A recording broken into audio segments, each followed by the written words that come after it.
All right, welcome into Gun Talk Hunt. I'm your host, KJ. And if you are wondering what you're going to do the first weekend of April, you should be thinking turkeys. You should be thinking turkeys right now. And my next guest is an absolute hammer of a turkey hunter, and he spends his time in the public grounds searching out for his next bird. Before we get to our guest, I'm going to tell you right now, Gun Talk Hunt is brought to you today by Pyramyd Air, your number one resource for everything airgun. Find yours today at pyramydair.com. Okay, John Geiger. He is the Grand Poobah editor of the Guidefitter journal with Guidefitter. And he's probably going to tell me I got his title wrong, but he knows where all my skeletons are buried. John, welcome in. Hey, thanks a lot, KJ. Good to talk to you. So did I get your title right? Yes, Grand Poobah. Yeah. I knew it. I got it right. I'm gonna go ahead and claim that. Yeah. I mean, what it says in the masthead is editor, but I'm in charge of all the content for the Guidefitter Journal, a quarterly publication that goes out to guides and outfitters across the United States, Canada, and a few internationals. Now, Guidefitter. Let's start there, and then we'll go John Geiger. So let's go Guidefitter, and then we'll get into a little bit of background on our history. Mm-hmm. Yeah, you bet. So Guidefitter is an organization started by Brian Kuntz. Brian has a background in he went to MIT, so he's the brains of the operation. Brian's a great guy. I think you know Brian. But, yes, I do, and he is a one sharp cookie. I will tell you that he's a thinker. He is, and he's really put together this organization from the ground up. And what it is if you're a guide or an outfitter, then you can get verified by them. And then you can get access to the website that has really excellent deals from the best companies in the business: Swarovski, Zeiss, Weatherby, Kenetrek, Crispy. Get some discounts on some Crispy boots. Would be pretty cool. That would be nice. But so the deal is they get verified as a guide or an outfitter. They send in maybe their guide license, depending what state they're from, or a letter from their boss if they're a guide, and then the outfitter can verify that he's a working guide. But obviously, these people are influencers. Those companies love to have these guides and outfitters using their gear, because then people see, so the guide is, using Swarovski binos. That's what I should probably get next year when I come out here to Wyoming hunting. The average hunter would think, and he'd be right, because they are great stuff. But they are. And that's one thing, because you and I have done a lot of trips, and you always wonder what the guide is using, what their preferred camo is, and I think one of the funniest things out there is when you sit there and you go on a hunt and the guide is not wearing any camo at all. He is wearing solid khakis, earth colored green and brown shirts. And you're like, well, then why'd I spend all this money on all this expensive camo? Yeah, absolutely. I was like going out when we went antelope hunting. Some people just head to toe in camo, and you don't really need to do that. You don't. No, you can wear a pair of jeans if you want on this kind of hunt. Of absolutely course. Can. Yep. That was a good time. I'm telling you what, and it's funny because you called me looking for somewhere to antelope hunt, and I told you, I was like, come with me. And you did. And that's a whole nother story. We'll get into all that closer to season. We'll have John back on again. But man, that was a great hunt. Yes, it was. It was a great hunt. I can't wait for September to roll around to do it again. I know I'm getting more people involved, because it's one of those things where it's like, I know I have a lot of dudes who would love to do this, guys who are always like, hunting with me around here or asking to go hunting. I'm like, what a great way to really experience, I'm here in Georgia. So for me to get out to Wyoming is like, I'm just in Wyoming and I'm just looking around saying, oh, thank God, this is I can great, see. Yeah. There's not a tree 10 yards in front of me in every direction. So anyway, definitely looking forward to that. And and that is awesome. So okay, Guidefitter. I'm sorry, I got off on a little side road there. I apologize for that. Not a problem. So these guys listening to this are going, well, what is the rest of Guidefitter? Well, I mean, that's the main part of Guidefitter. It's really for again, for guides and outfitters. They're looking at expanding it to different categories of folks. So, stay tuned for that. Guidefitter.com. That's GUIDEFITTER.com. And so my little role in all this is I'm just part of the helping promote it, helping build community, helping communicate what Guidefitter is. So it's not just, you get discounts, but it's really the whole community of outfitters and guides. They are professionals who, may or may not get the respect that they deserve in society. So, and even like among each other. So I help kind of elevate what they're doing, why it's so important, what's so cool about it, which is a very easy part of my job because it is where they work.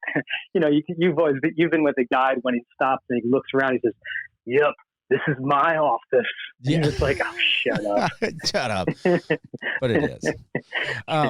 So for folks that aren't guides or outfitters or anything like that, what's in it for them? Like, cause I'm on the website and I'm looking through it and there's a bragging wall. That's really cool. I mean, there are some big critters out there, but then there's a little section called trips. What's that all about? Yeah, good point. Yeah, that's a great point. I'm glad you brought that up. Well, basically people can go there and see like what outfitters are available in what locations. You can search. You want to do a wolf hunt in Canada, where you can do a search and find guide fitters who are rated and they have they're posting pictures and they'll post their rate sometimes and whatnot. So it's a really big clearinghouse of all the potential fishing, hunting guides and outfitters across the country and Canada and Mexico as well. So and see people can go there if you're looking at going hunting. Like we went out, antelope again. We went out there and did a public land hunt, a DIY hunt. But if you want to find an outfitter, that's where I would go. I'd start searching some outfitters in Wyoming, and you can get a real good sense of who they are. It's a lot easier than going to a website or doing random searches. So, right. And it's a good clearinghouse for that. Or relying on that one friend who might not be available, like Guidefitter. So they're a vetted outfitter. I mean, they're already they're pre-vetted, so that they're going to be quality, right? I think that guides and outfitters can just, let's say this, it's outfitters and they can go get a page on the site. Okay. So yeah, pretty much any outfitter can go to that page and get their stuff posted on their own outfitter page. But it gives you options on what hunts are out there. Some book up fast. I mean, and that's what a lot of guys find is they're like, okay, I think I want to finally take that elk hunt. Where can I go? Well, they call a couple of outfitters and they go on the website. They pull up elk hunting guides, Colorado, and you're going to get the top guys, and they're likely going to be booked up solid. So what Guidefitter is able to do is you can go on there and you can see what's available right now. Sure. Yeah, absolutely. And what's cool too is the guys who do post a lot of stuff and engage, they're going to be the guys that are really engaging when you're there too. I've noticed that, the guys who are want to reach out to people, the guys who are posting photos, who are engaged, are just generally good guides who are going to take care of you and know what's going on and really have a kind of a customer focus too. So. Yeah, and you guys have a pretty active blog on there too, which I mean you're finding out a little bit about some outfitters. You're finding out gear that's recommended. I mean, there's a little bit of everything on the hunting and fishing blog too, which I like. It's always nice to find outfitters or guides that you're looking at and who's using these outfitters. So that's really cool. And it is turkey season, but John Geiger, I want to hear a little bit about you. And what's your deal, man? Cause seriously, I've known John since my infancy in the firearms industry, the fishing industry. And John and I, when we hang out, there's something's going to go down. Like there's going to be a story. And I'll give you a fun fact that, I think John and I actually do have a song. Like, we're one of the only, like, two dudes in the industry that I think, like, we connected over a song. And I forget the name of it, but it's by Bastille or something. It's the hey, hey, ayo, hey, ayo. So every once in a while we just connect, and we're singing that song. So, but yeah. Yeah. Hey, let me just clarify that, because people are like thinking of the prom or something, and you and I like dancing to our song. Absolutely. But just real quickly, we were fishing in Sturgeon Bay, Wisconsin, and had a great day. I think Paul Moline's place. We were Paul Moline, and we were coming home from the docks, and it was a great day of smallmouth bass fishing. And we had Ron Sinfeld, the photographer, with us, and he was beat, because we were up probably at 3 o'clock in the morning, or maybe he didn't sleep the night before, but yeah, he was done. I guarantee you. And that song came on, and he's a hard worker, man. He's a very hard worker. So I just remember like coming back from the docks, going to probably going to go have some beers at happy hour, and that song came on. We just started singing real loud, and Ron was in the back in the fetal position around all his camera equipment, just trying to sleep. He's like, "Would you guys shut up?" And of course, we thought that was really funny. So we kept got a little louder, and and that song just came out, so they played it like every 10 seconds on the radio. So so it was on a lot, and he kept getting more tired of it, and the more tired he got of it, we kept singing it louder. So yeah. So if you want someone to like shut up or not sing a song, just don't say anything. They'll probably just go away. Just don't say turn that down or shut up, you guys. Yeah. Just say that. Like we did. We turned it to 11. Yes, which is typically the case. So give us a little bit of background. I know you've been, you've done the game and fish thing. You're a writer, you're an editor, you're a little bit of everything. Yeah. Yeah. So, born and raised on the Jersey Shore. He sounds in a like little it too. town. Okay. I'm just messing with you. No, it's cool. I don't know. People say I do, some people say I don't, but anyway, so people here of the Jersey Shore, they think of The Situation and Snooki, right? Do you know Snooki? I don't. I didn't date her. I don't know her. I think I've seen about a minute of that show, and I was like, okay, I've seen enough. So I don't know anything about that show. John, don't lie to us. Don't lie to our viewers. Don't lie to the folks in there. You watch it and go, these are my people. No, they know it's true. So anyway, but let me tell you, where I grew up is a little town called Spring Lake, New Jersey, and it was a great little spot right on the ocean. So we had beaches and jetties and flounder fishing and bluefish at the shore there, blackfish in the rocks, striped bass all year long.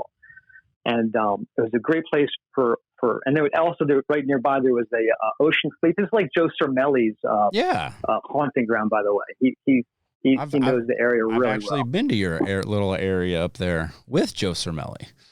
Cool. I think you guys went out of the Shark River, did you? We did. Did you go fishing at that? Cool. Awesome. So that's the town right next to mine. Yeah. Yeah. So anyway, but the other reason I want to tell you that is because also growing up, my dad was a huge duck hunter and upland bird hunter. Thank God. Thank God. I'm serious, because you know what, KJ? I meet so many guys who want to hunt, but there was a disconnect somewhere, probably generations before their family did hunt, but for some reason, and we all know this, we've talked about this, there's a disconnect. That is, someone didn't teach them. The uncle wasn't there, or the dad wasn't there, or didn't know, and they didn't get taught. So I say thank God, because my dad did. His dad was a hunter, and his dad was a hunter. So I learned upland hunting, had an English pointer, and we would actually not have to go very far, like 20 minutes, a half an hour from my house. And in New Jersey, you think it's all built up, but where I lived, that far was farms, just all farmland, and we just knew people, and we'd walk on their land, and there was wild pheasant, there was wild quail, and it was just gorgeous. And then we'd go down South Jersey to like the Mullica River area near Atlantic City, and we'd hunt down there, and black ducks and mallards and gadwall and snow geese. And I never got into brant. Had to go a little further out. I just never saw any brant down there, but my dad used to hunt a lot of brant down there. And so the point is, it's somewhat of a sportsman's paradise in the middle of New Jersey.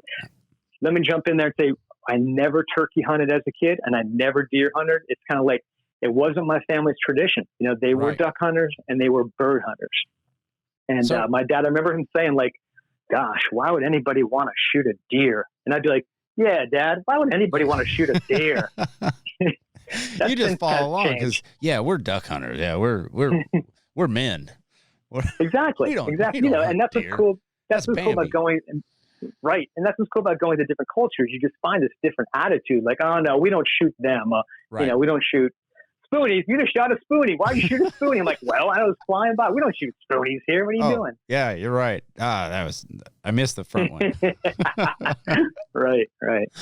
But so how did you get into turkey hunting? Well, so I did not hunt turkey until I moved to Georgia, which was, that was 14 years ago. And because I lived in Florida for a while. In Florida, I got really into saltwater fishing, especially inshore fishing. But then I moved up to Georgia with the Game and Fish job. I was the Western editor of their publications.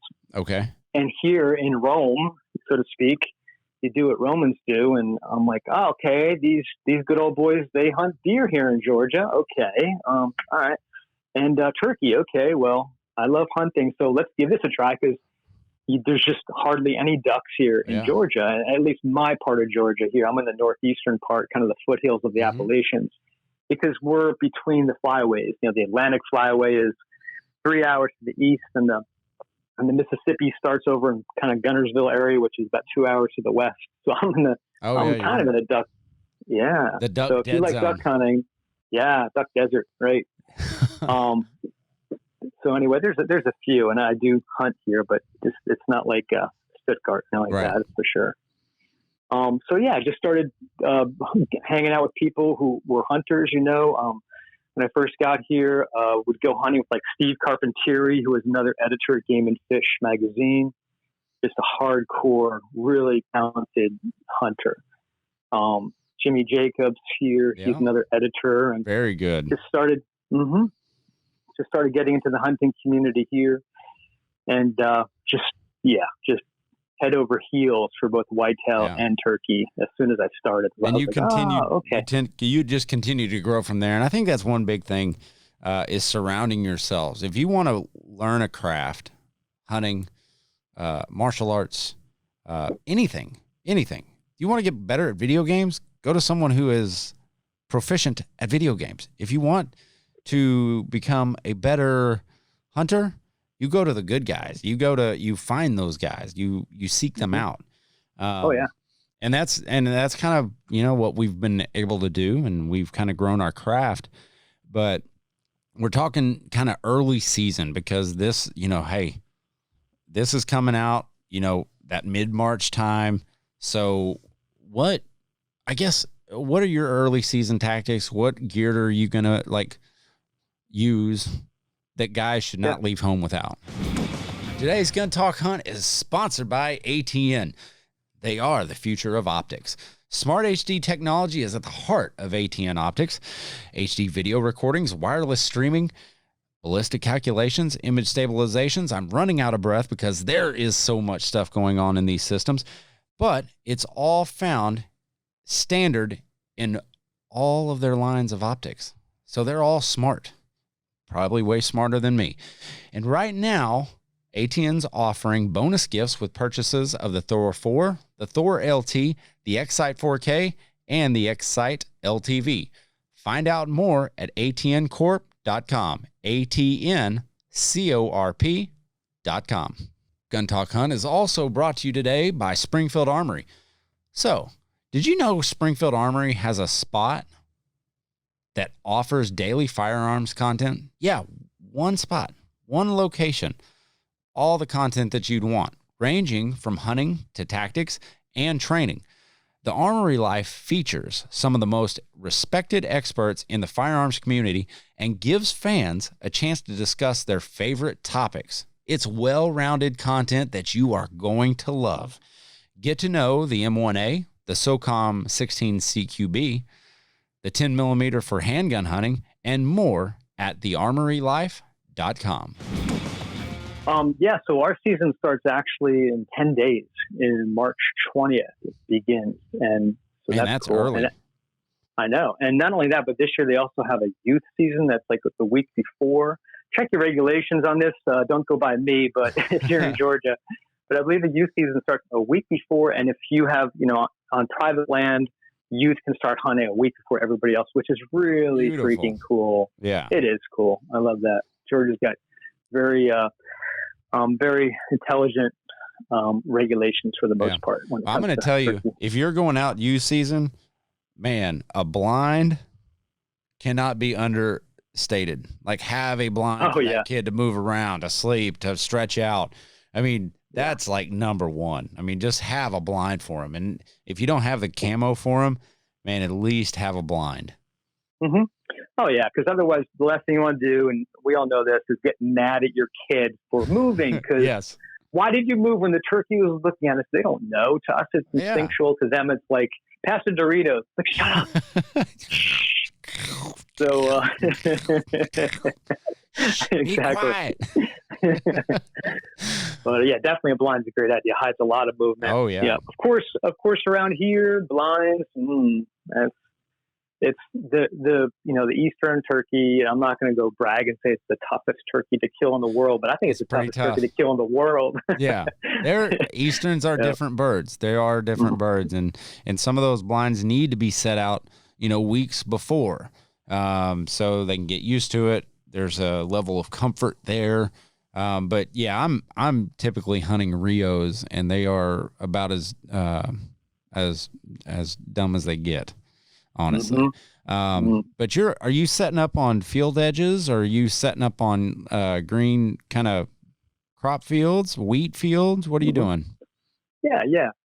So kind of like I'm not setting up anywhere in particular, because I'm setting up where the turkey tells me to set up. Because the way I hunt turkeys is, the best thing to do is get out there the night before and roost them.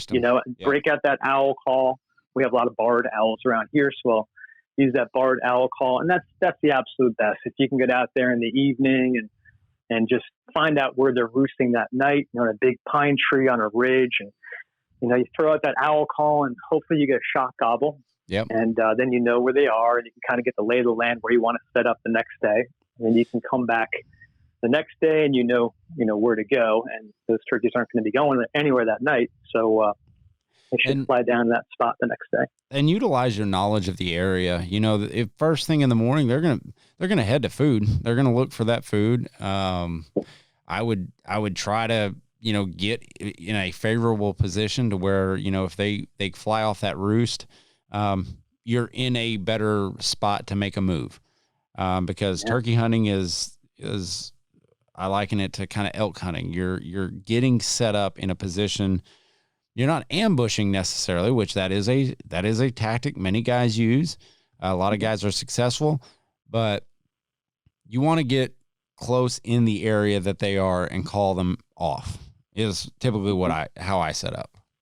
Mm-hmm. Oh yeah, that's the best way. I mean, heck, if you can roost them, call them your direction off the tree, and shoot them, that's great, because that's 7 a.m. and you're done. And of course, you get to go to breakfast. Yeah, I go to breakfast, a little victory breakfast, absolutely. But with what normally happens is that doesn't normally happen with me. I don't know, maybe it's me, but usually I'm running around a lot chasing after them. But so what the deal is here, KJ, too, is that it's really rolling hills with a lot of pines, and then hardwood draws or hollows, to call them around here. And so if you don't roost the bird, then you are just going out onto logging roads, drive or walk, and just stepping out with maybe, depending what time of morning it is, maybe a crow call, and trying to just strike a gobble. Yeah. And then you walk, try to strike a gobble. You walk, and you keep going until you do. It's a lot. It's a lot like elk hunting. It really is. I mean, you're listening for that gobble, for that bugle, and you're going to it. And if you know that bird's within, 200 yards, I recommend, man, easing in there, because you've got to assume that he's got some hens with him, and they will pick you off every single time. He might be out in a field strutting, but man, there's a hen somewhere by just ready to putt, and then they're gone. And that's the worst feeling. It is. But what you're talking about too is the coolest scenario of turkey hunting. It's the most frustrating scenario, but it's the coolest thing too, because that's where that decision comes in. Like, okay, how close do I get? Because I want to get close to make it easy for him. I don't want him to see me, but I need to bring him to me. I actually need to get him to move to me. And that's pretty rare for most hunting scenarios. I mean, you can use a grunt call and rattle deer, and around here, I haven't had much success either here. Right. But duck hunting, I guess you're calling them to you, obviously. But with turkey, to get that dude to especially walk away from hens to you is the key, but not too close and not too far away. If you're too far away and you set up and you drop yourself down, you sit up against the tree and you put out a decoy, he's just going to be like, yeah, no, I've got my hens here. But if you're close enough, you're close enough. But before he sees you, then that's where he'll be like, she's right over that. No, I have to at least get a look at her, So hopefully that's the scenario is that like the girl on the other side of the bar where it's a really full bar, and you're like, man, I saw blonde hair, but maybe, I don't know, maybe she's good looking. I don't know. I mean, I guess that's what he's thinking. Yeah. And she's whistling at you the whole time too. Yeah. So you would probably walk over there. At some point, yeah. Hey, but it's just a different type of hunting. And it's, it's one of those that if you get a bird hung up, you might have to go a few extra yards. You might have to crawl a little bit. I have to ask, because this is Gun Talk Hunt. What gun are you going to be using this year? So I'm pretty much a blue collar hunting guy. So I just use, I have Mossberg 500 in 20 gauge. They're set up for turkey with an ATI adjustable stock and a pistol grip. Nice. Pretty basic setup. Yeah. I mean, heck, $600 you can walk away with this, or a little more than that. So I have to tell you what I'm using this year, which I was planning on using it last year. This year, I mean, the loads have gotten so good. The turkey loads have gotten so good. I'm actually using a Stevens, I believe it's a 310A 410. Maybe it's a 410, cool. 301, something like that. There's a 3 somewhere in there. But it's, I mean, and you're talking about a fairly inexpensive gun. I think this thing cost me like $200 or something like that. And it's a 410. Like, it's designed for this. Like, Stevens actually did a really good job on this gun. I'm super excited because they're getting some range out of these 410s now, and some shot patterns that are unbelievable. I hope to do a video over it soon.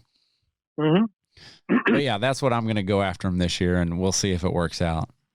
Yeah, the 410 turkey loads are amazing, and that TSS shot, it's powerful. So that's why 410s are now the new turkey gun. A few years ago, you told someone you're using a 410, they said they think you were an 8-year-old, but that's right. That's absolutely right. But now you can.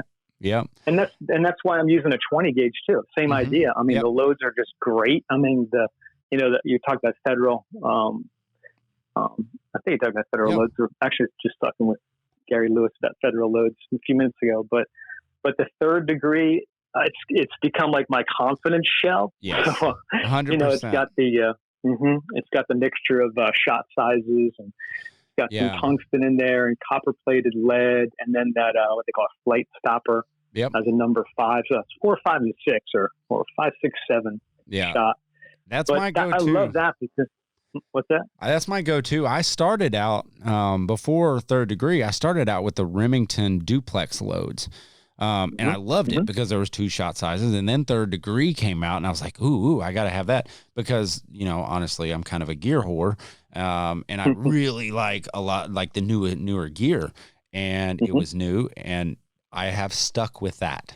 I have stuck with it, but now I'm going to TSS because it's the cool thing. Yeah. Well, it's expensive. It's expensive though. Well, but I have one box of it. That's all I got. Yeah. One box of 10 will last you 9 years or 10 years. Well, we hope. So yeah. But I also want to say about that third degree, what's so cool, I think it's a regional thing too. So for me, I mean, when you are in the woods, and again, I'm not hunting pastures, you know, I'll see a beautiful pasture walking through some public land up here in Northeast Georgia, and I'll be like, yeah, it's a beautiful pasture. And I'll just keep walking because that's in a pressured hunting situation. Those turkeys aren't out there strutting, you know, because they'd be dead, you know? Oh, yeah, absolutely. So, yeah. So it is the woods that I'm in. So with that third degree, you get this amazing, quickly spreading pattern. Yes. With one of the shot.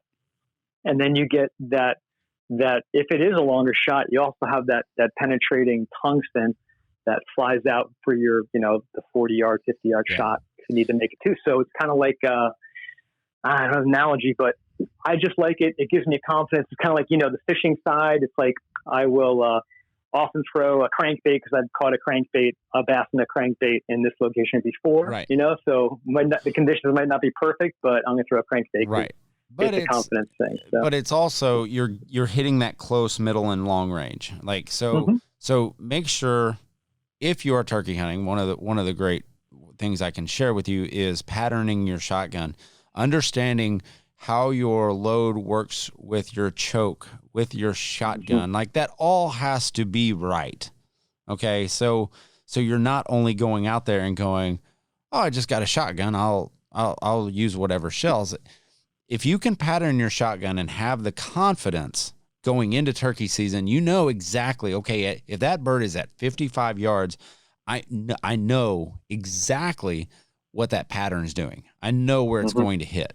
I think that's so important. And you're right. Third degree does a phenomenal job. So like I was saying, that those birds, it could pop up 5 yards from me because it could be right around the tree right next to me, or it could be 50 yards. So that third degree really helps, gives me the confidence. And I was going to mention too about what you just said about the distance. I just noticed too that so often hunting around here too, where you expect bow hunting for deer, or using a crossbow, you expect, okay, that deer is going to come out at 20 yards. You know, if you just have it's going to come out at 20 yards, or you see a little path in the woods that's 30 yards. Okay, it's going to come out 30 yards, but it seems just as often as not around here that deer comes out at 3 yards. So you throw up your bow and you're like, wait a minute, which one should I use now?